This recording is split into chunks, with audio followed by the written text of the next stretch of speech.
डर सबको लगता है। आधी रात का वक्त था। मुंबई के कांदिवली इलाके में बनी गोल्डन स्क्वायर नाम की बिल्डिंग की लिफ्ट का दरवाजा खुला हुआ था और लिफ्ट के ठीक नीचे 4 लोगों की लाश पड़ी हुई थी। लेकिन तभी अचानक से जैसे इन मुर्दों में जान आने लगी। ये अपनी जगह से उठकर खड़े हो गए। ठीक उसी वक्त समीर नाम का एक लड़का अभी अभी लेट नाइट पार्टी करके लौटा था। उसने लिफ्ट का बटन प्रेस किया, लेकिन नशे और लापरवाही के चलते उसका ध्यान इस तरफ नहीं था कि लिफ्ट में उसके अलावा कोई और भी था। कुछ देर बाद उसने नजर उठाकर सामने देखा तो उसके चारों तरफ लोग खड़े हुए थे। ओह, आप लोग भी पार्टी करके आए हैं क्या? नहीं, हम यहीं रहते हैं। यहाँ कहाँ? इस लिफ्ट में? इतना कहकर समीर हंसने लगा। नहीं, इस लिफ्ट के नीचे। क्या मजाक है, तुम लोग लिफ्ट के नीचे रहते हो? आज से तुम भी वहीं रहोगे। तभी अचानक लिफ्ट झटके से रुक जाती है और लिफ्ट की लाइट चली जाती है। कुछ ही देर के बाद उस लिफ्ट में समीर के चीखने की आवाजें गूंज रही थी, लेकिन सुनने वाला कोई नहीं था।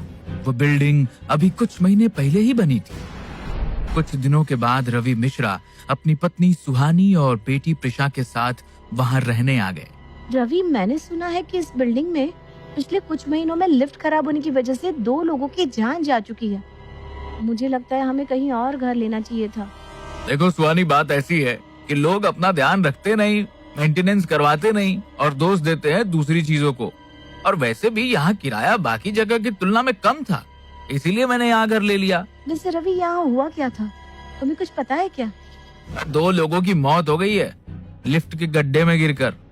ये सुनते ही एक पल के लिए सुहानी बुरी तरह घबरा गई, लेकिन फिर उसने खुद को संभाला। कुछ दिन बीत गए। दोपहर का वक्त था और सुहानी प्रिशा का हाथ थामे उसे स्कूल से वापस लेकर आ रही थी। उसने लिफ्ट के 5th फ्लोर का बटन प्रेस किया और लिफ्ट में एंटर हो गई। लिफ्ट ऊपर की तरफ जाने लगी, लेकिन 5th फ्लोर पर नहीं रुकी। माँ, ये क्या हो रहा है? ये लिफ्ट क्यों नहीं रुक रही? मुझे तो वैसे इस बिल्डिंग की लिफ्ट से डर लगता है। अब इसे क्या हुआ? सुहानी और प्रिशा बुरी तरह घबरा गए। लिफ्ट नॉन स्टॉप चली जा रही थी। आखिरी फ्लोर यानी 13th फ्लोर पर जाकर लिफ्ट रुक गई।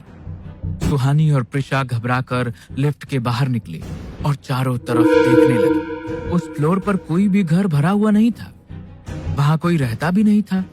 लिफ्ट का दरवाजा बंद हो चुका था। माँ, हम सीढ़ियों से नीचे चलते हैं, मुझे बहुत डर लग रहा है। हाँ सुहानी, तुम ठीक कहती हो बेटा।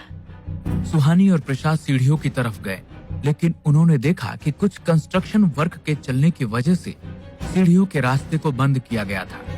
अब सुहानी और प्रिशा के पास कोई ऑप्शन नहीं बचा था।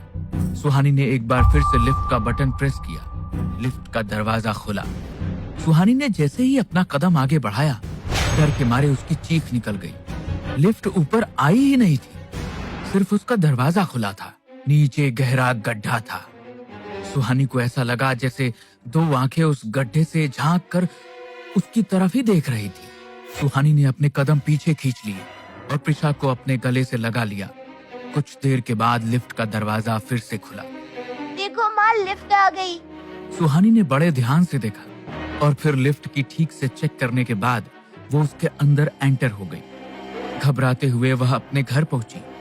वो आंखें बार बार उसके ध्यान में आ रही थी। रवि किसी काम से कुछ दिन के लिए शहर से बाहर गया हुआ था। रात के ठीक 12 बजे थे और सुहानी का मोबाइल फोन जोर जोर से बज रहा था। एक अनजान नंबर से उसके मोबाइल पर कॉल आ रही थी। ये किसका नंबर है? बात करके देखती हूँ।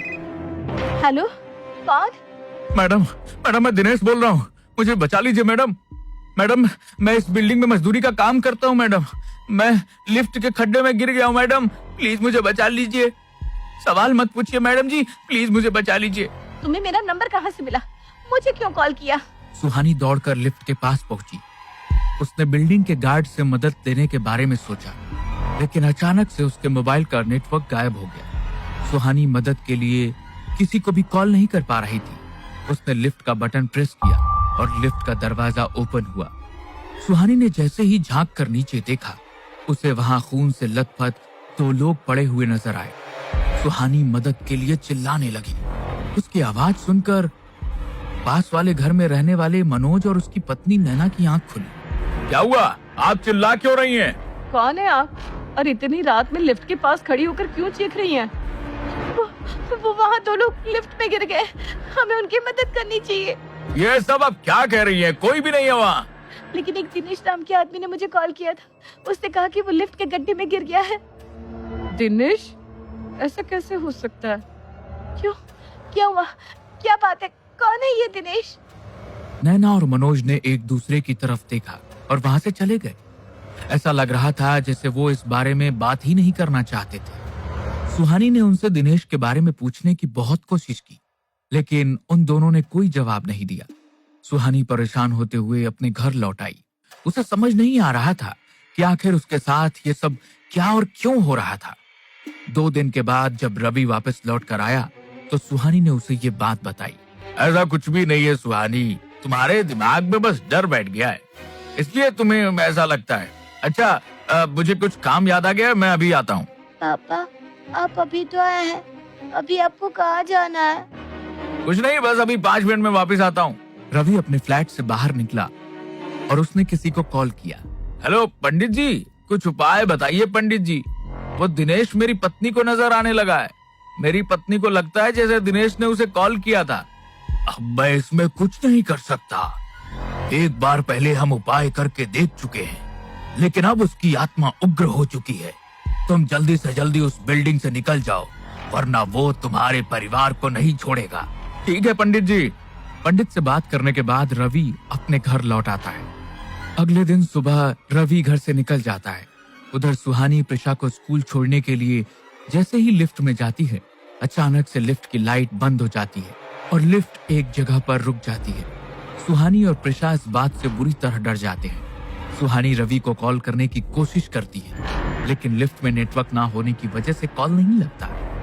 तभी सुहानी के मोबाइल पे एक अनजान नंबर से कॉल आ जाता है। हेलो, कौन? मैडम जी, मैं दिनेश। उस दिन आपने मेरी जान नहीं बचाई मैडम जी, आपने अच्छा नहीं किया। नहीं, ऐसा नहीं है, मैं वहाँ आई थी, लेकिन वहाँ कोई नहीं था। और तुम हो कौन? तुम बार बार मुझे कॉल क्यों करते हो? मैं दिनेश हूँ मैडम, और मैं यहाँ लिफ्ट के गड्ढे में गिर गया हूँ। ये सुनकर सुहानी डर से कांपने लगी। तभी लिफ्ट का दरवाजा अचानक से खुला। लिफ्ट किसी ऐसी जगह पर आकर रुकी हुई थी जहाँ अंधेरा था।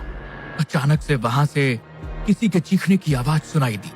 प्रिशा और सुहानी डर के मारे बेहोश होने ही वाले थे कि एक आवाज उनके कानों में पड़ी। आखिर आप भी हमारी दुनिया में आ ही गई सुहानी मैडम।